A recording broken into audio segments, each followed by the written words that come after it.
Good morning, good afternoon, good evening, depending on where you are joining us from. My name is Kim Everhart. I'm a member of the marketing team here at Percona, and I am excited that you're all able to join us today for this webinar. We have Peter Zaitsev, the CEO here at Percona, and he's going to talk about MySQL distributed architectures, past, present, and the future. So I'm really glad you could all join us. Before I get started and turn things over to Peter, I'm going to do a couple housekeeping items just so we're all on the same page. First and foremost, can everybody hear me? So if you can hear me, can you raise your hand? And that way I know our sound is good and we don't have any issues on that end of things. And I'm seeing some hands go up. Awesome, awesome, thank you. I'm gonna put those back down. And then can everyone see the screen? So there should be a slide deck right up there talking about our topic for today. And I just wanna make sure everyone can see. Wonderful. I'm getting feedback that you can all see too. So that is great. So just to let you guys know, this session is going to be recorded. So everybody should be able to get a copy, whether you're attending or you registered, within, I would say, the next 24 hours. It'll be sent out to you. You guys are all muted right now. But we welcome questions. So if you have any questions, go ahead and put them into the question window and we will save them for the end of the presentation. And I think those are the main things. I just want everyone to know. So I'm going to turn this over to Peter so we can get it started. Peter, are you ready? Yes, of course. Of course. Yeah, well, hey, hello everyone. Good morning, afternoon, evening, or wherever time zone you're at. I know typically we have people all across the world joining those events. So thank you for choosing to spend this part of your day with us. And we'll talk about MySQL distributed architectures here, as Kim already mentioned. So what exactly you will hear in this presentation? We'll cover some basics, right? What do we talk about distributed architectures? What things you should consider? We'll review a history of how MySQL distributed architectures evolved, look at the current state of technology, what exists out there, what you can use right now, and also look at what's coming up in the future. First, when we talk about distributed, I will use that in a very loose and simple term, right? So if you are just using MySQL in a single server and that's your environment, well, that is a single server installation. If you're using some sort of replication, sharding, or any stuff where you have your MySQL deployment consists of more than one system, right? If data being replicated, right, or separated, then I will call that distributed, right? Some people would call distributed system something kind of more complicated than that, when data actually is on in a different places, but I will use that a simple definition. The first thing I think to point out is to think about a baseline and say, well, if I do not want to use the MySQL in a distributed architecture, how far I can get at a single node, essentially just doing scaling up, right? And these are the results for MySQL 8. Right, and you can see what MySQL can get well over million queries a second those days on their modern system, right? And I would expect, as CPUs and storage, everything is getting faster, right? The numbers are probably even higher today, right? So you can get a lot of performance from a single MySQL instance, and I think that is a very important to know that baseline. You think about a single MySQL instance, not looking about the benchmarks, right, but looking about some things what we see people running successfully in production. You can really run hundreds of thousands of reasonably simple queries a second, right? You can run tens of thousands of updates a second. Updates are typically more complicated, right? More costly to run. Updates, deletes, inserts, right? You can also typically traverse tens of millions of rows a second, right? And I like using that measure because that tells us about how many more complicated queries you can run, right? Like if you look at the database load, it's typically very well measured by a combination of how many queries you have versus how many rows are being processed, right? Being either read or modified. And if you look at a single MySQL instance, you can comfortably handle several terabytes database size those days, right? I have seen people running successfully with more than 10 terabytes, right? Even kind of as high as 40 or 50 terabytes, but these are kind of like an outliers, and I am not super comfortable with those. Now, if you do some math and say, well, you know what, if I'm writing the application, what does the 100,000 queries a second can give you, right, for some application? Again, a lot of things can vary in this case. Some applications are much more complicated, so require either a lot of very complicated queries, or a lot of queries, right, or have a different interactions with users, right, per day. So a lot of vary. But if you do the math as I show here, you can see what from that single instance, even not handling millions of queries a day, but just 100,000 of queries, you can have a pretty significant application, right? Running in that environment. You of course cannot build Facebook or Twitter on a single MySQL instance, but for a very large amount of enterprise environment, right, or even medium scale web applications, single node MySQL will just have enough performance to handle that.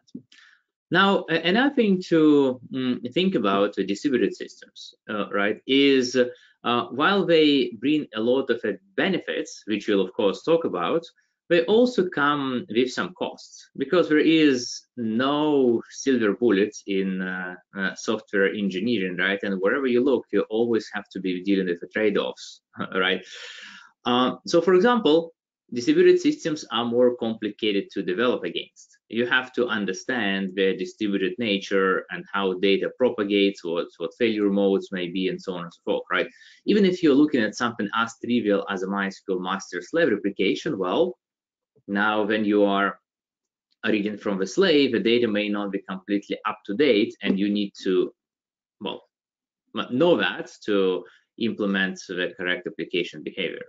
Distributed systems also can be more complicated to operate and often have additional performance bottlenecks, because now you have all the problems which can happen with the operation of a single node, as well as with the distributed nature of the systems and networks which connect them. And also distributed systems, they tend to have more complicated failure modes. What I mean by that, well, if you think about your single MySQL server, it either works or it doesn't, right? It's kind of very simple, up and down, right? If you think about even something, again, as simple as a MySQL master-slave replication, you can say, well, I have a slave which is up and running, but you know what, something broke and it's not replicating from a master anymore, so the data on that is very stale and unusable, right? That is a different failure mode which you need to make sure you are handling in your environment, right? Which is an extra complexity. So with all of those complexities, why majority of the systems which are deployed today are not just single MySQL server, right? It is more than that, even in relatively simple and not very high performance environments.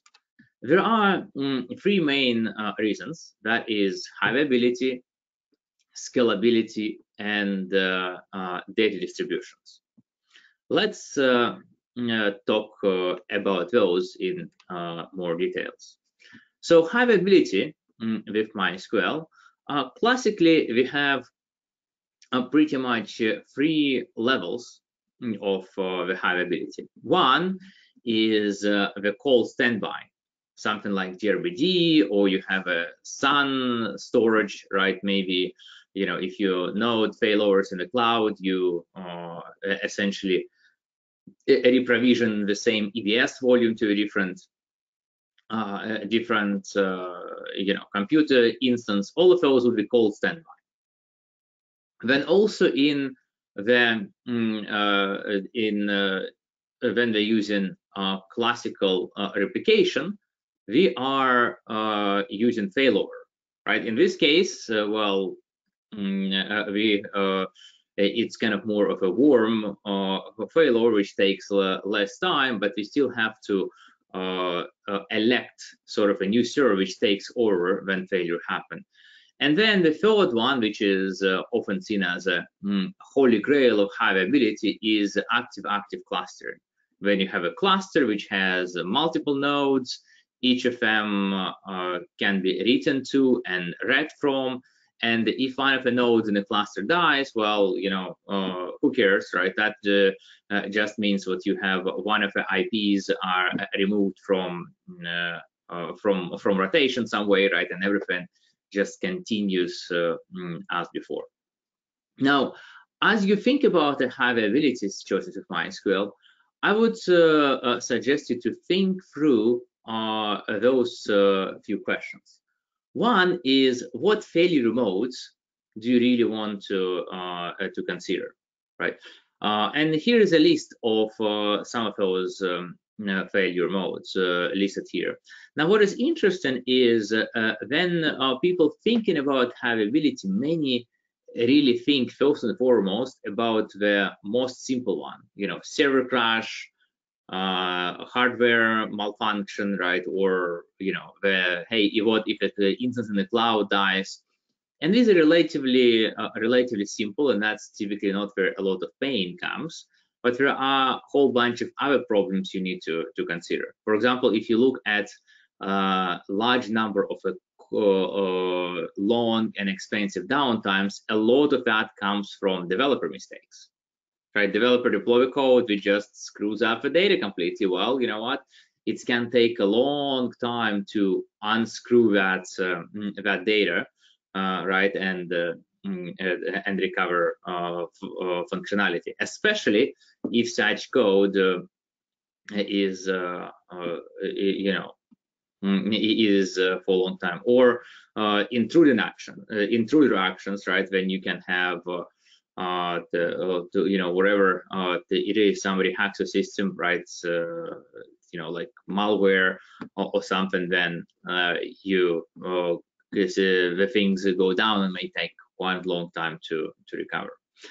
Another question to I think you should think about is what data am I allowed to lose, right? And that can range from, hey, it is possible to have a limited data loss, which you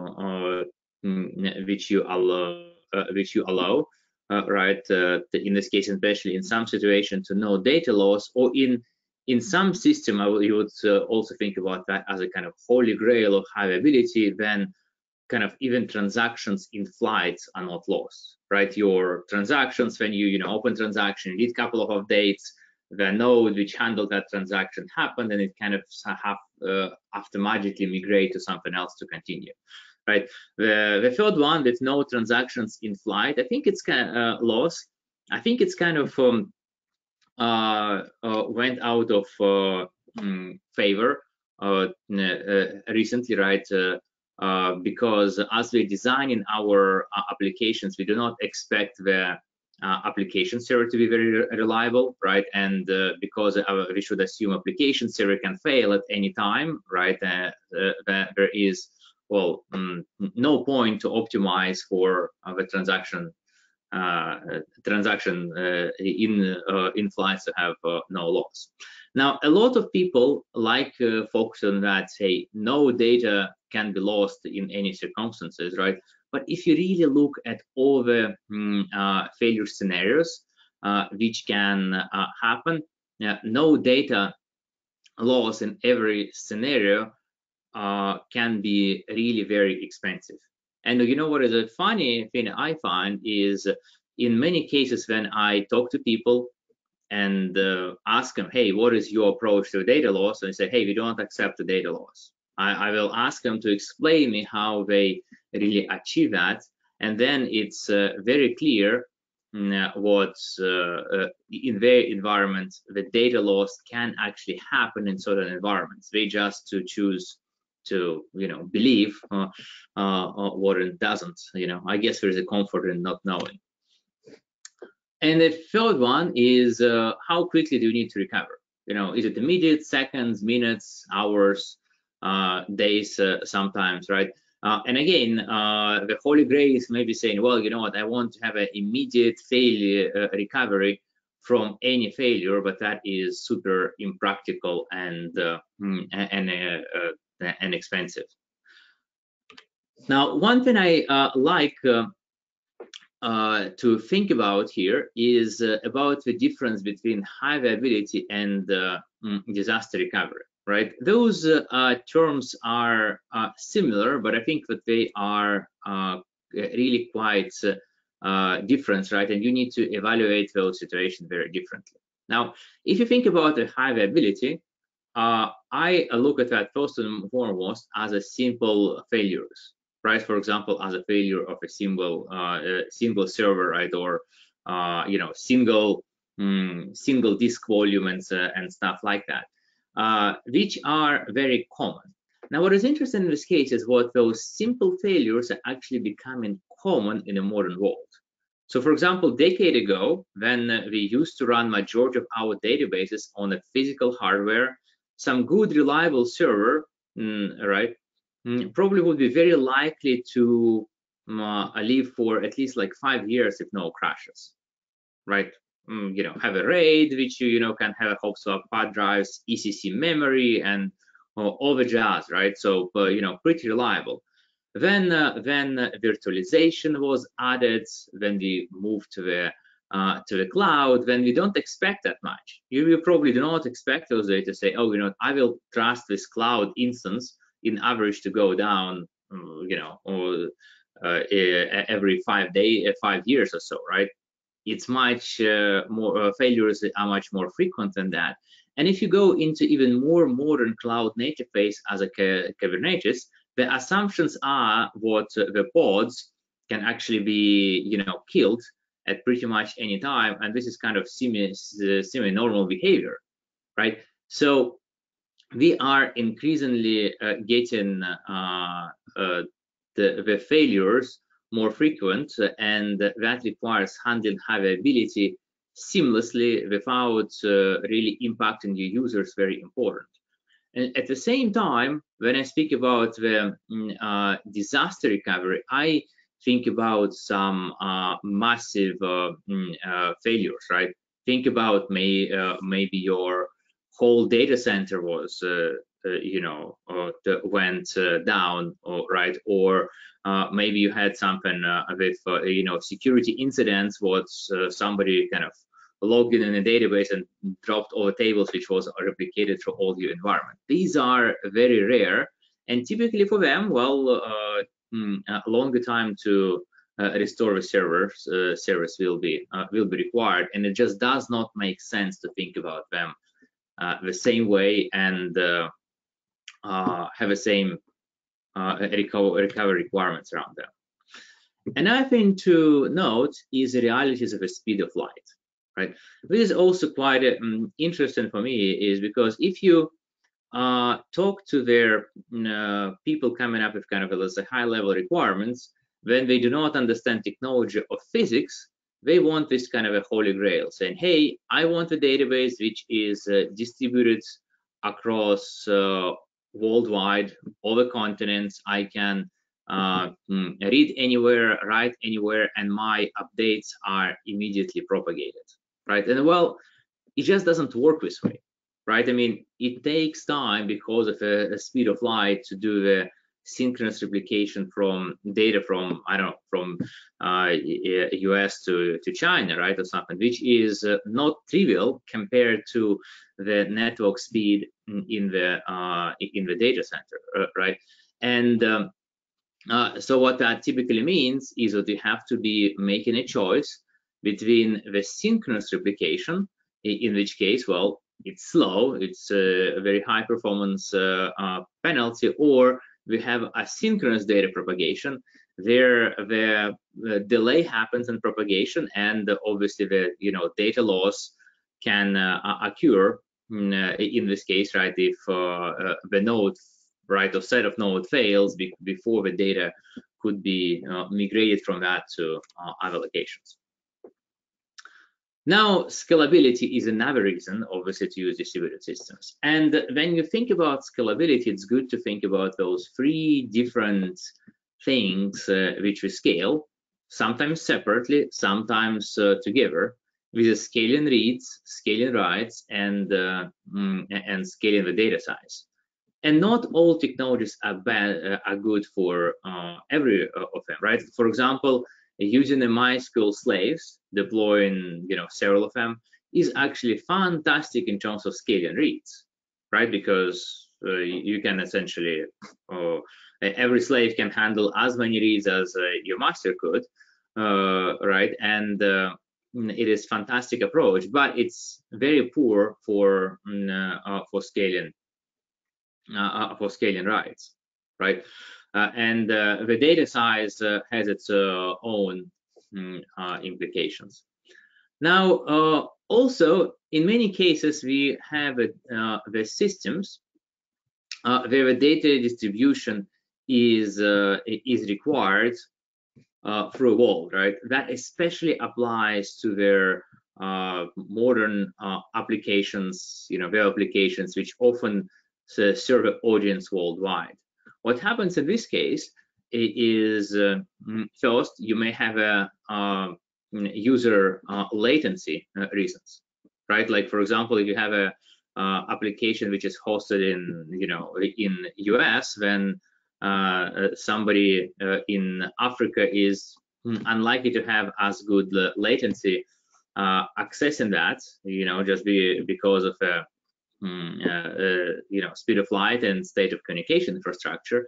But there's also some legal and compliance reasons. We have internet being increasingly more regulated by other countries, and in many cases, even certain kinds of data, maybe banking data, right, or something, or just any data may need to be stored in the given country, right, or other regional constructs. That can also require us to design the systems which locate the data in appropriate way. Okay, let me now jump to some more of the MySQL specific things, and what do you do in terms of MySQL distributed architecture in the early days?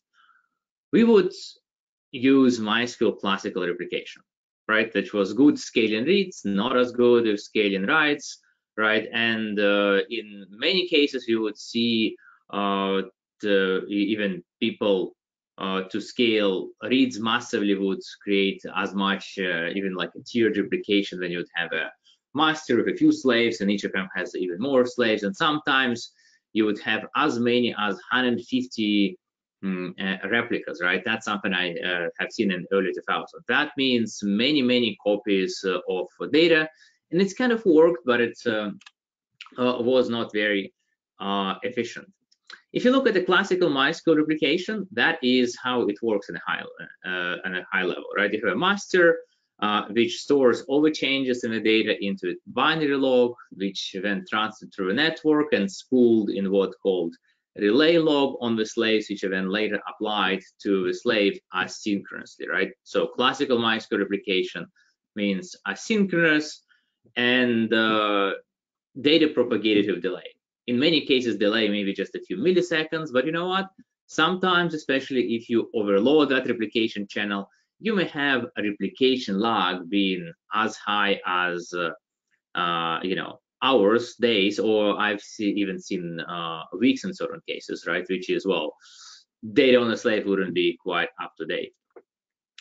MySQL replication really allowed some of the advanced replication topologies. Some of them actually have been added only in the recent MySQL service, right? Like a multi-source replication, and you can replicate from multiple masters to a single slave. We also have the multi-level slaves, right, which you can use, for example, to replicate between two data centers where each of them has a pair of master slave. You can also use this ring replication, which is shown here in the middle.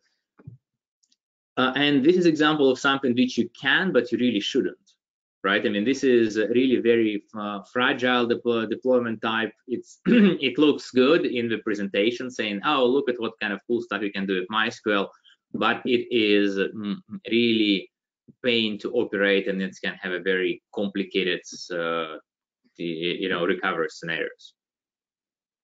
Now, as I mentioned, the slaves, like this kind of approach to the replication scaling by adding more slaves, does not really handle writes very well. And here are a couple of related slides which I picked up from Brad Fitzpatrick. He's a founder of the Life Journal, right? One of the very early MySQL kind of sharding advocates. Right, which talks, I think, very well about how master-slave replication doesn't scale, right? And you can see here, well, if you use one server which uses 500 reads and 200 writes, right, and then now you move that kind of to two servers, you get some additional capacity, right? But eventually, as you scale up the writes, you have all that capacity of all the server consumed by the writes, and they have a very little additional room to server reads, right? So what that really tells us is a large number of copies, large number of scales really don't scale well.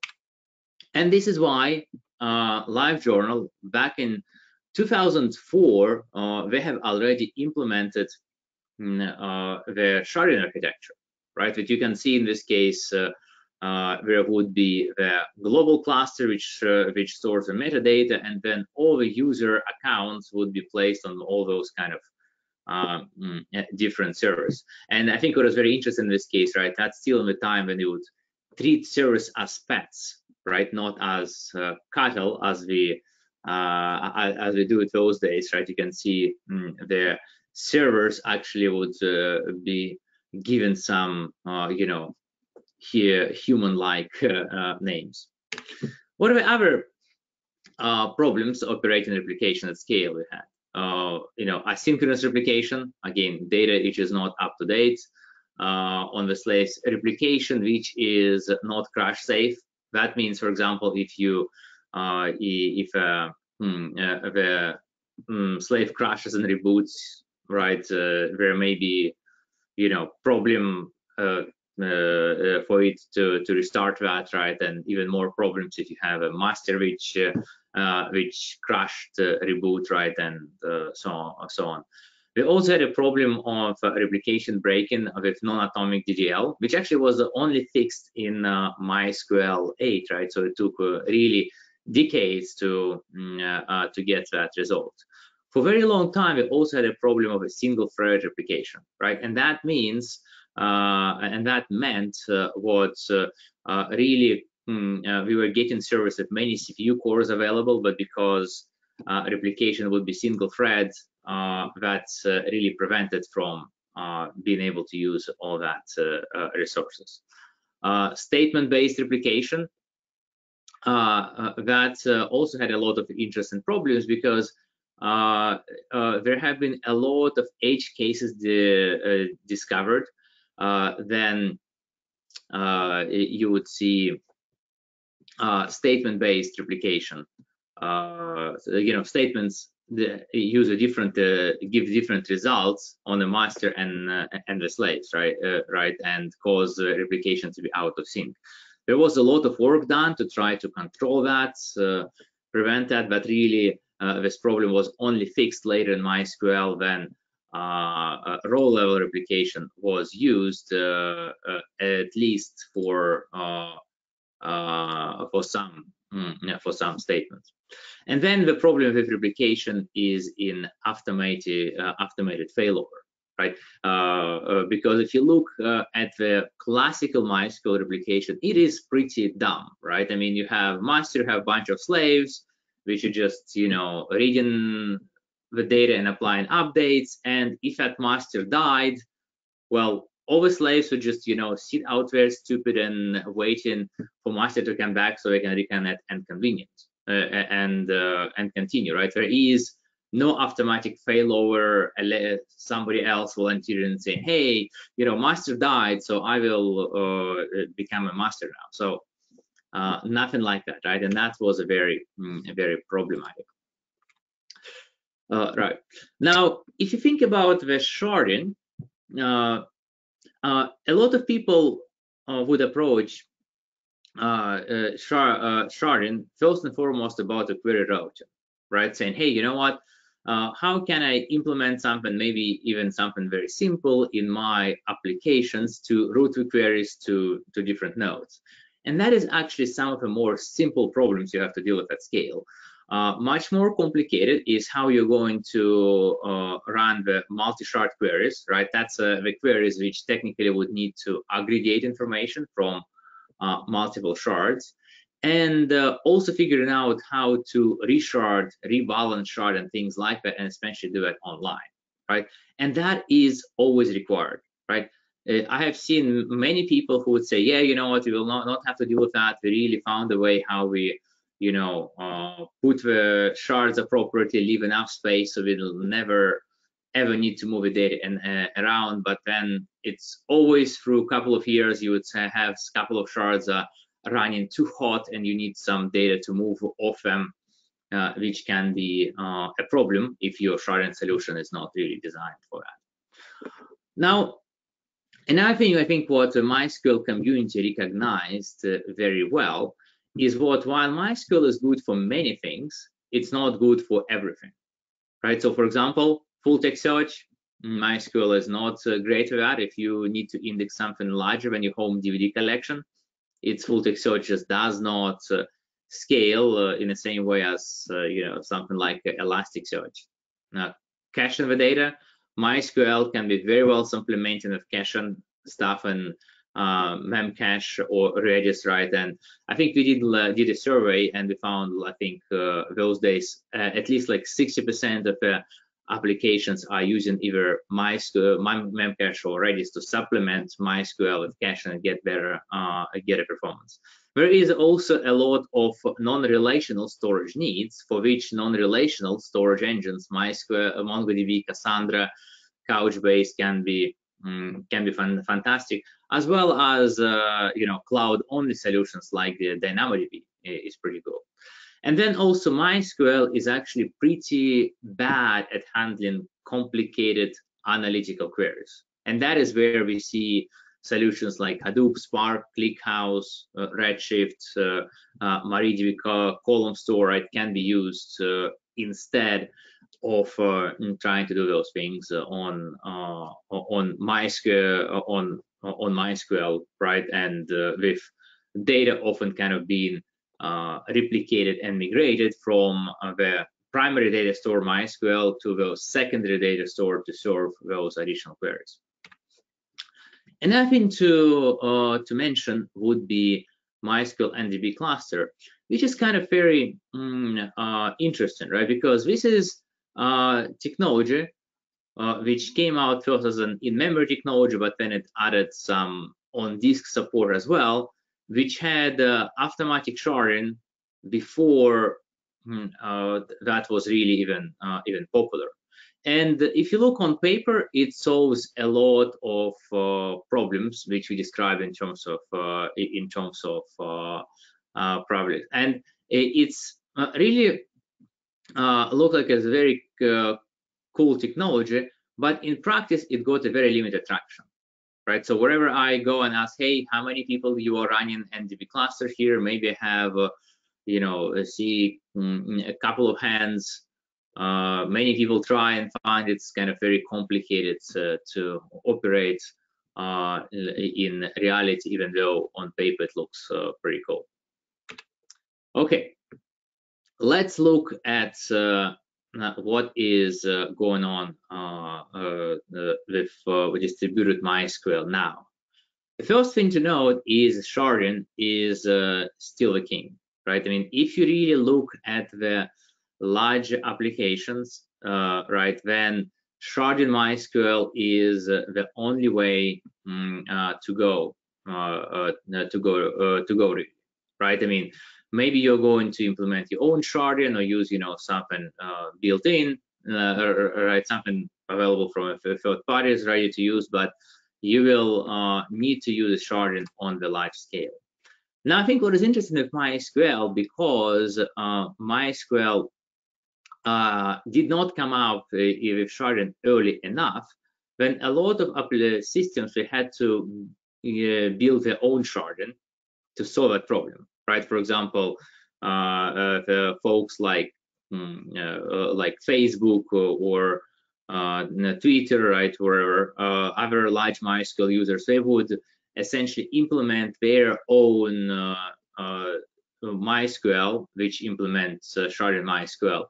And then later, when the new technology appeared, they didn't really want to throw away their work, right, and move to something available in community.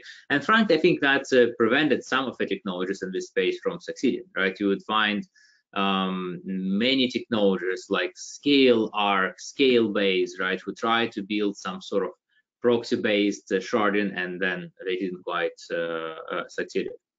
So if you're not looking to build something in-house for sharding, right, which I think you probably shouldn't at this point in time, what are the choices? In my opinion, Vitess is a clear leader in the MySQL sharding space. If you're thinking about, hey, I want my backend to be MySQL, but I want sharding experience, right? Now it is good to know if you are much better off building applications specifically for Vitess rather than trying to retrofit the old application, because Vitess does not support every single language feature in SQL which MySQL support, right? So keep that in mind. Now, if you need some simple sharding, right, for example, just, you know, root queries to a couple of nodes, like as a stopgap measure, we have seen people implementing that with a lot of success using proxy SQL. Now, also, there are actually a lot of other various proxy and sharding solutions you can find on GitHub. A lot of them kind of are unknown quality, and many of them kind of came and went over the last decade as I was observing them. So I am really not kind of jumping on any project, right, unless it has shown some longevity and traction. So what do you see in terms of MySQL replication now? How has that evolved? Well, MySQL replication can now be crash safe, both on master and slave, right? You can use semi-synchronous operation mode, in this case, to limit the data loss, right? Which is important in a lot of cases. We have a parallel replication, multi-source replication, atomic DDL was fixed. We also have row-based replication now, which allows safe replication of all kind of, you know, even the most bizarre and complicated statements. We also have tools developed, such as Orchestrator, which allows to handle failover for MySQL replication reasonably reliable. right? I call it reasonably reliable because I would say it's not as robust when a failover is actually built in a replication engine itself. There is only so much you can do with this external tool, but it is pretty good. We also have added the clustering solutions for MySQL, which really have really a replication with failover built in and with data provision. There are two leading solutions in this case which exist. One is a replication technology called Galera, which we at Percona use in Percona XRB cluster, for example. And another is MySQL group replication. That is a new replication technology which came out from Oracle, and that is used in solutions like MySQL in a DB cluster, and we also support MySQL group replication in Percona server for MySQL at Percona. Okay, let's now look into the future, right? What is likely to come for a distributed MySQL? Now, I do not like to talk about the future because it's very easy to be wrong about your prediction, because technology really moves in very unusual ways sometimes. But let's look into what how it looks. Things are moving those ways. First, I think is interesting to think about this desire for scale. If you look at the whole amount of teams which are building different applications, very small number of them are going to really need to operate things on Facebook scale, even scale which is 1/10 or 1% of a Facebook scale. But of course, the most well-known, most successful companies which we hear about is operating in that huge scale, right? And that means what a lot of teams which want to get solution, right, for the application which can take them potentially to that scale, right? So very easy kind of this disconnect between how many people really need the super scalable systems versus how many teams actually want solution which is web scale and which not prevent them from reaching amazing heights if they ever they need that. And that means that we have increasing investments into building those solutions which scale. Now, another thing what is interesting is what at the early stage, right, when you look at the products, many teams are looking for solutions which is scalable for them, right? So they don't have that roadblock and not really focus as much on efficiency, because you know what, if your system is pretty small, then you don't really care too much how efficient your database is, because, well, frankly, it's so most likely small dollars anyway, and pretty much any database technology can handle that. But that can't. Left unchecked, that is something which can bite you in the butt as the system grows much larger. Right? As we see a lot of systems which have grown, especially which grown overnight, we often see tremendous waste and opportunity for optimization, right?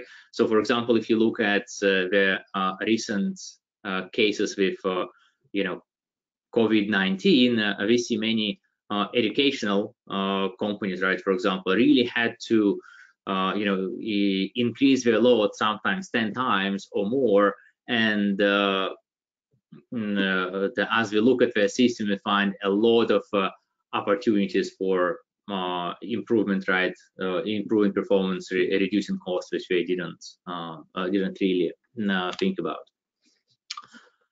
What really coming out of the new technologies? Well, I think Vitesse really has a bright future. We have been really getting a lot of traction among many very respected the core companies.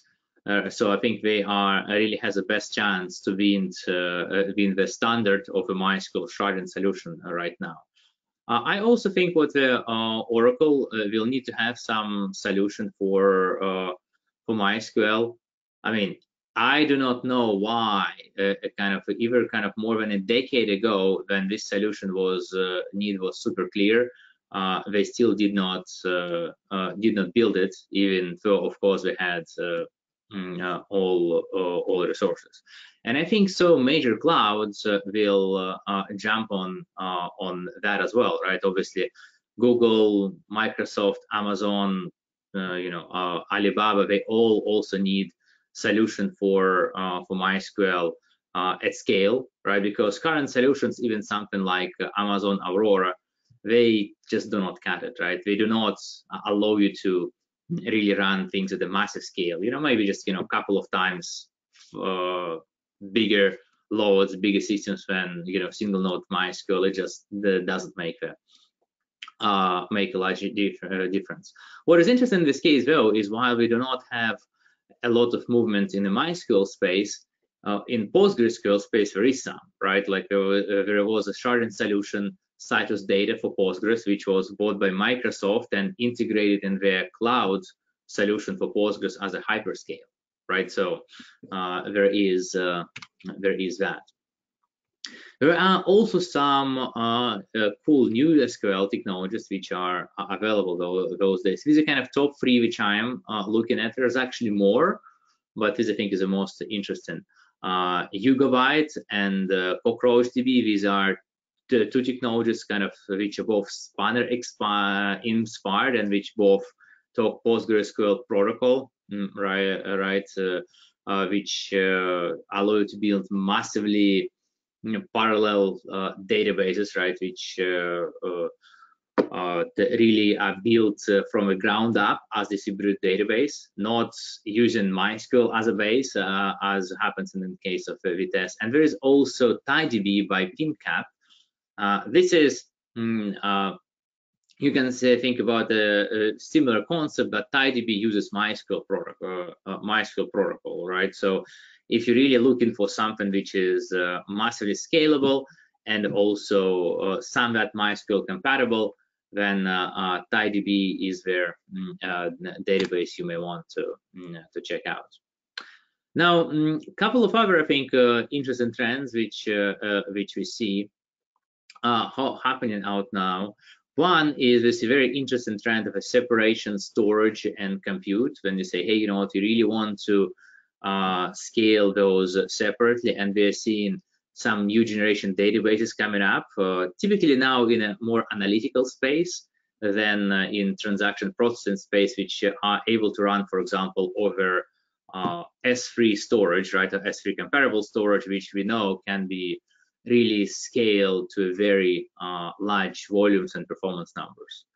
And also cloud native, that is another, I think, a very cool deployment, things which are based on Kubernetes operator framework.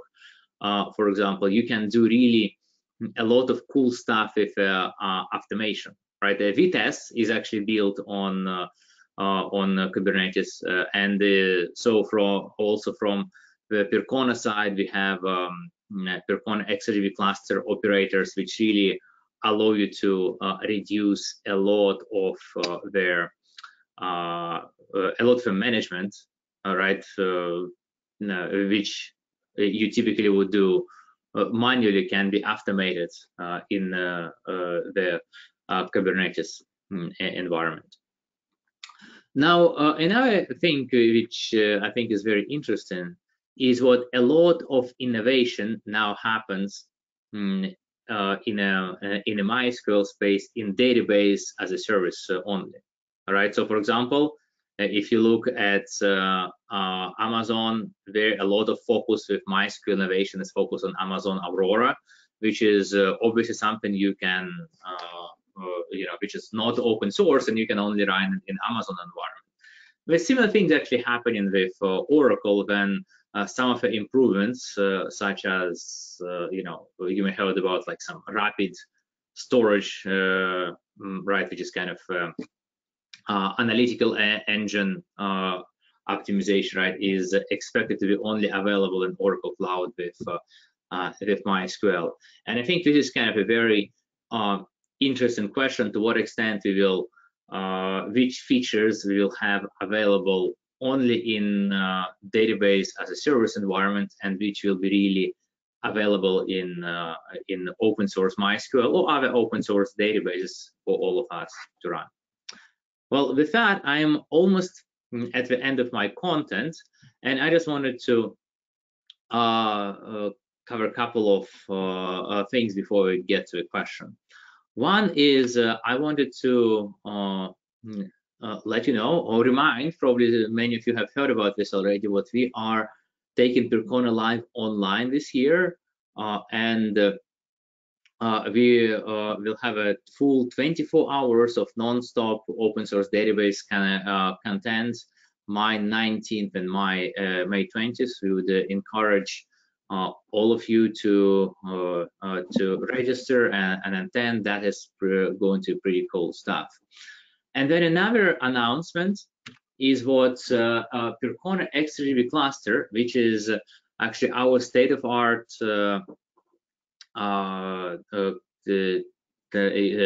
software for clustered MySQL deployments, is shipping today. So I know many of you have been very eagerly waiting for this release. So as it's out there, please check it out. Give us your feedback. We'd like to hear from you how well it's working. And with that, I am happy to answer some questions.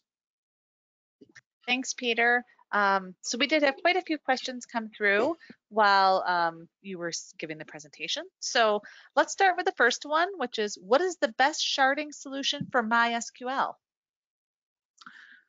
Yes, well, I would say for MySQL, taking a look at Vitess is probably most reasonable right now. That is really a leading solution at this point.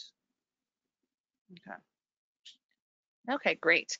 Let me see. We've got a couple of them. I'm trying to find a one that'll be easy to answer.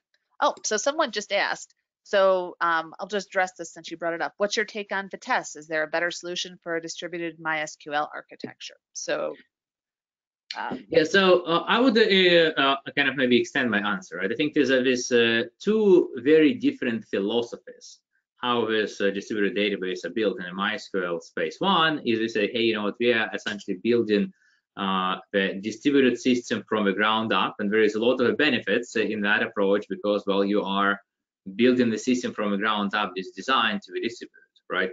And that is how TiDB, Yugabyte, CockroachDB are built. The problem, of course, in this case, it's hard to maintain full compatibility with something like with MySQL and Postgres, and also because you're building complicated thing as a distributed storage engine from the ground up, you have to really solve a lot of problems, and it takes a long time to mature. You know, like I think about MySQL, something like InnoDB, even if it was not distributed storage engine, that makes it much simpler.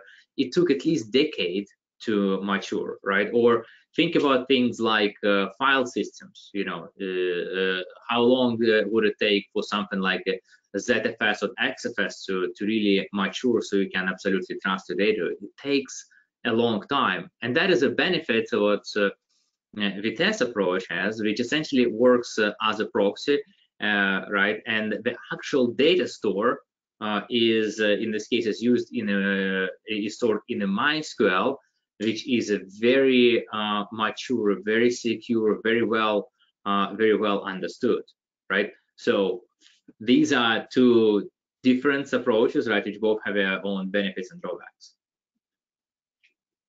Excellent. Thank you, Peter.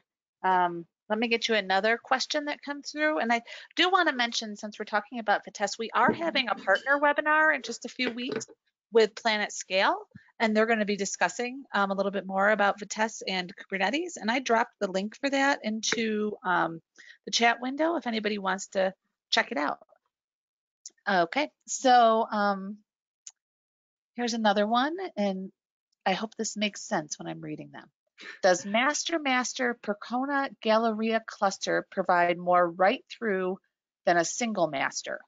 Which are the use cases when we should choose multi-master over single master? Yeah, so this is a good question, right? How so if you use Percona XHB cluster, right, which is Galera based, and you use master. Now, in a lot of cases, first and foremost, is done for convenience rather than for scalability, because that means your application can use essentially any node in the same way, both for reads and for writes, right? And when you establish connection, well, chances are what majority of the queries in that connections is going to be reads rather than writes, right? Now, if you think about writes, writes itself, using multi-master, it kind of gets complicated. In certain cases, you may actually get some improvements in performance if your writes actually spend a lot of time finding the data to modify rather than modifying it, right? Because that essentially means majority of your write queries is actually majority of the work your write queries do is actually doing reads. On the other hand, if you are doing the writes from multiple nodes, if you have a lot of hot data, then performance actually can go down. A lot of contention, right, on that hot data. Then performance can actually go down compared to just channel on the writes on the single node, right? So that is something that becomes pretty application dependent, and I would recommend to test that to see what approach is better for you. Okay. Why do you think so few people use NDB cluster? Well, with NDB cluster, I think there are a couple of things here. One, I think in the early days, the NDB cluster was oversold, right? Like when it first appeared, it was sold as a kind of silver bullet, which is able to solve all the problems, right? And a lot of people tried it and burned, and that really developed the reputation as something which is very hard to use with a lot of rough edges and so on and so forth. And even if NDB cluster right now is much better, it still has that reputation. Another reason, I think for some reason,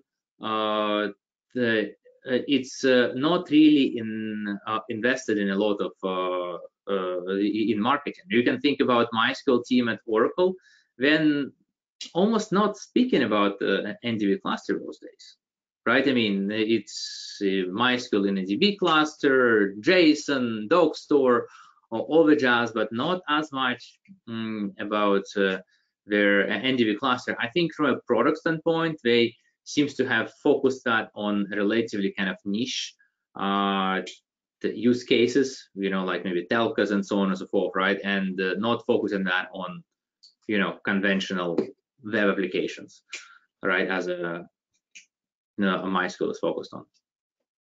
Okay, so we're just about out of time. We still have a few more questions, but what I'll do is I'll get those together into a document and get them over to Peter. He can answer them, and then we will post them in a future blog on our site along with the recording for everyone. So thank you so much for your time today.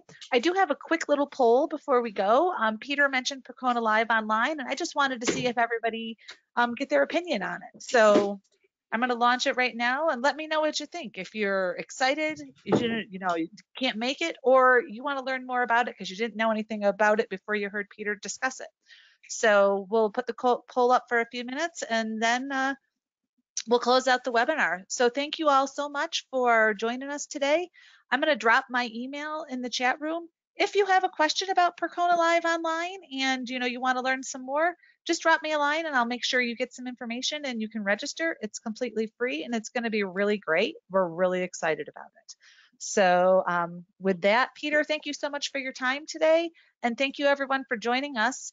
And I hope you all have a great Wednesday. Okay, thank you. You're Thank you, welcome. everyone. Bye. All right, bye-bye.